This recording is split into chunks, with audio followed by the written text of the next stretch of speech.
안녕하세요. 책 리뷰의 조이쌤입니다. 오늘의 책은 노라고 말할 줄 아는 남편과 아내 일부입니다. 헨리 클라우드 존 타운센드 존 씨앗 책입니다. 하나님이 원하시는 창조적인 결혼생활 지침서. 이 책은 배우자를 고치고 바꾸고 벌하기 위한 책이 아니다. 자신을 다스리지 못하는 문제 해결책은 다른 사람을 다스리는 법을 배우는 데 있는 것이 아니라 자신을 다스리는 법을 아는 것이다. 이 책을 자신 이외의 다른 사람을 성장하게 하는 수단으로 생각하지 말라. 이 책의 목적은 자기 인생에 대한 소유권을 행사함으로써 자신과 배우자를 보호하고 사랑하는 데 있다. 이 책은 모든 부부들이 자신을 좀 더 명확하게 규명하고 좀 더 자유롭게 책임감이 있으며 좀 더 사랑하고 사랑받을 수 있게 도울 것이다. 이것은 결혼을 창조하신 하나님께서 우리에게 맡기신 소명이다. 이 책을 위한 안내. 첫째, 바운더리에 대한 이해. 바운더리 개념을 소개하고 결혼 생활과 자신에게 바운더리를 어떻게 설정해야 하는지를 알려준다. 그 위에 둘째, 셋째, 넷째는 2부에서 계속 소개해드리겠습니다. 들어가는 말. 삶을 공유할 수 있는 한 사람을 평생 사랑하고 그에게 헌신하는 것은 우리들 대부분이 가장 바라고 기도하는 것이다. 결혼은 하나님께서 인간에게 주신 가장 좋은 선물 가운데 하나다. 하나님의 중심에 사랑이 있듯이 결혼의 중심에도 사랑이 있다. 그러나 사랑만으로는 부족하다. 결혼 생활이 성숙하고 성장하기 위해서는 다른 요소들, 즉 자유와 책임이 필요하다. 바운더리는 개인의 자유와 책임이라는 환경 속에 존재하며 개인을 보호함으로써 사랑을 키운다. 바운더리가 없는 사람들은 무책임하고 다른 사람들을 통제하려는 사람들에게 노라고 말하지 못하므로 언제나 다른 사람들의 요구에 끌려다닌다. 바운더리에 대한 이해. 신혼처에 바운더리를 세우지 않으면 또는 바운더리가 무너지면 결혼 생활도 무너진다. 바운더리의 가장 단순한 의미는 소유권 경계선이다. 남편과 아내는 각각 자신의 소유권을 인식할 필요가 있다.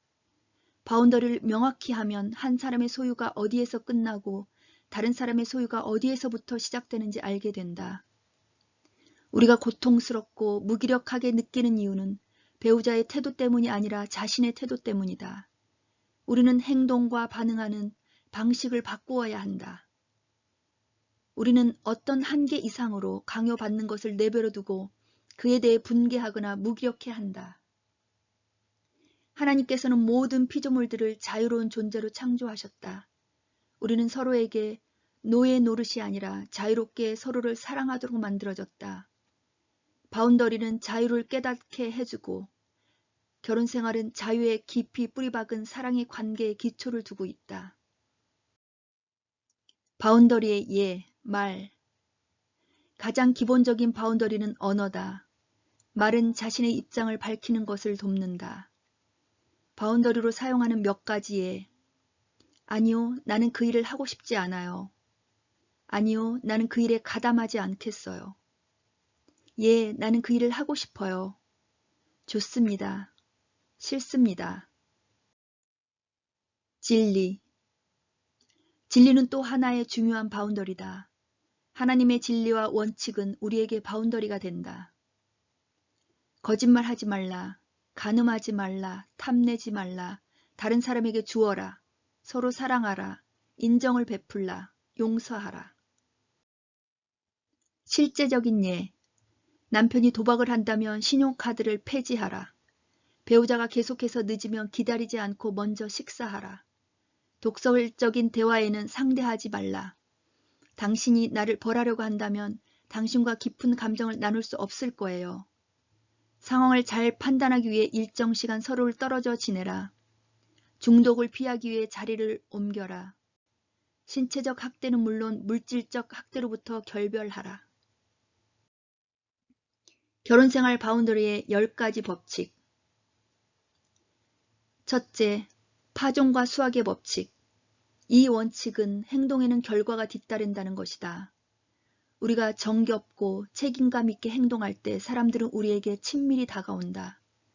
그러나 우리가 무정하고 무책임하게 행동할 때 사람들은 감정의 문을 닫거나 피하거나 점차 관계가 멀어진다. 하나님께서는 결혼이 사랑의 장소일 뿐 아니라 성장의 장소가 되도록 계획하셨다.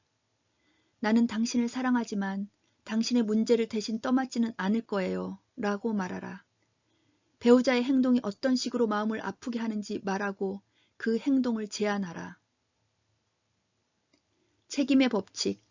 배우자들은 각각 자신의 일상에 대한 책임을 자신이 져야 한다. 남편은 불행한 아내에게 마음을 써야 하지만 아내의 감정까지 책임을 지려 해서는 안 된다. 책임의 법칙은 배우자들이 상대의 미성숙하고 그릇된 행동을 용인하지 않는 것이다. 힘의 법칙. 인간은 본성적으로 자기가 더 편해지기 위해 다른 사람들을 바꾸고 변화시키려고 한다. 우리에겐 다른 사람들의 태도와 행동을 지배할 수 있는 권한이 없다.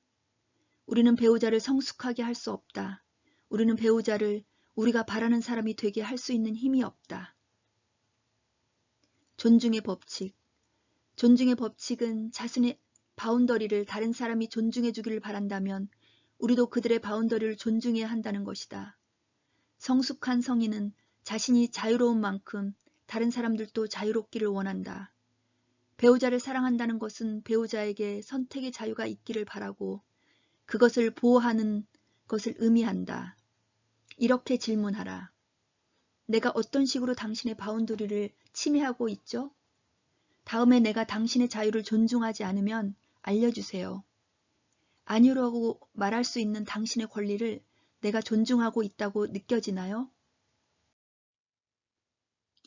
5째, 동기부여의 법칙. 이 법칙은 우리가 전적으로 예라고 말할 수 있기 전에 아니오라고 말할 수 있는 자유가 있어야 한다는 것이다. 어떤 것을 하지 않을 자유가 있다고 느끼지 못하면 사실 아무도 사랑할 수 없다.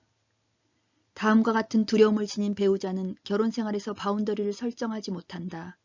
사랑을 잃는 것에 대한 두려움, 배우자가 화를 내는 것에 대한 두려움, 혼자가 되는 것에 대한 두려움, 나쁜 사람이 되는 것에 대한 두려움, 죄의식에 대한 두려움, 다른 사람에게 인정받지 못하는 것에 대한 두려움. 언제나 두려움은 사랑에 역행한다. 사랑을 자유로이 선택할 수 있을 때 앞에서 말한 두려움들에 쫓기지 않는다. 우리의 선택의 동기는 상실의 두려움이 아닌 사랑과 책임에 의한 것이어야 한다. 평가의 법칙. 우리의 바운더리가 다른 사람에게 주는 고통을 염두에 두어야 하는데 이것이 평가의 법칙의 핵심이다. 배우자에게 해를 끼치기 위해 제한을 가하는 것은 사랑이 아니다. 배우자의 마음이 상하는 것을 원하지 않아 그에게 제한을 가하지 않는 것도 사랑이 아니다. 때로는 괴로운 심정이 성장의 기회다. 순양의 법칙. 이 법칙은 가치관, 소망, 필요에 입각해서 문제를 해결하기 위한 조치를 취하는 것이다. 시기의 법칙. 바운더리의 초점을 다른 사람이 가진 것에 맞추면 결코 원하는 것을 얻을 수 없다. 행동의 법칙. 우리는 문제를 해결하기 위해서는 수동적이기보다 주도적이어야 한다. 행동이 없으면 문제는 결코 사라지지 않는다. 노출의 법칙. 자신의 바운더리를 서로 상대방에게 알려야 한다. 하나님께서는 사랑과 진리를 잘 키워가기 위해 바운더리를 고안하셨다. 배우자들은 자신이 원하는 것과 원하지 않는 것을 명확히 상대에게 표현해야 한다. 치료와 성장이 일어나는 유일한 길은 표현하는 것이다. 자신에게 바운더리 설정하기. 자신의 바운더리를 설정하는데 가장 중요한 것은 자기 인생의 소유권을 받아들이는 것이다. 자기 인생의 소유권을 행사하고 하나님의 빛 안에서 살아야 하며 성경의 방법을 따라 자라고 인격이 성숙해야 한다. 우리는 자기 영혼의 상태를 염두에 두기보다는 자신을 미치게 하고 비참하게 하는 사람을 더 염두에 두어야 한다. 배우자를 비난하던 태도를 바꿔 문제를 자신의 것으로 끌어안을 때 우리는 변화시킬 수 있는 힘을 얻어 문제를 해결할 수 있다. 하나님께서는 문제를 일으키는 사람이 누구든 그것을 해결하기 위해 조치를 취해야 한다고 말씀하신다. 그리스도의 심판대 앞에서는 배우자를 비난할 수 없다. 통제, 잔소리, 인정받기 위한 순종, 비난 등은 배우자의 성장에 무익하다. 우리는 배우자를 잘하게 할 수 없다. 그러나 배우자에게 필요한 사랑과 제한들을 경험하게 할 수는 있다. 사랑이란 배우자를 위해 할 수 있는 모든 것을 하는 것이다. 그리고 자신의 인격에서 문제가 되는 부분에 바운더리를 설정하는 것은 결혼 생활에서 할 수 있는 가장 사랑스러운 일이다. 우리는 자신의 결점을 관계라는 빛에 비추어 참회하고 해결하고 성숙하겠다고 결정할 수 있다. 우리는 자신이 어떠한 사람인지 고백할 때 배우자와 한 마음이 될 수 있다. 자기 욕심을 버리지 않으면 결혼 생활에서 성공적으로 항해할 수 없다. 결혼 생활에서 도덕적으로 심판하는 것만큼 사랑을 메마르게 하는 것도 없다.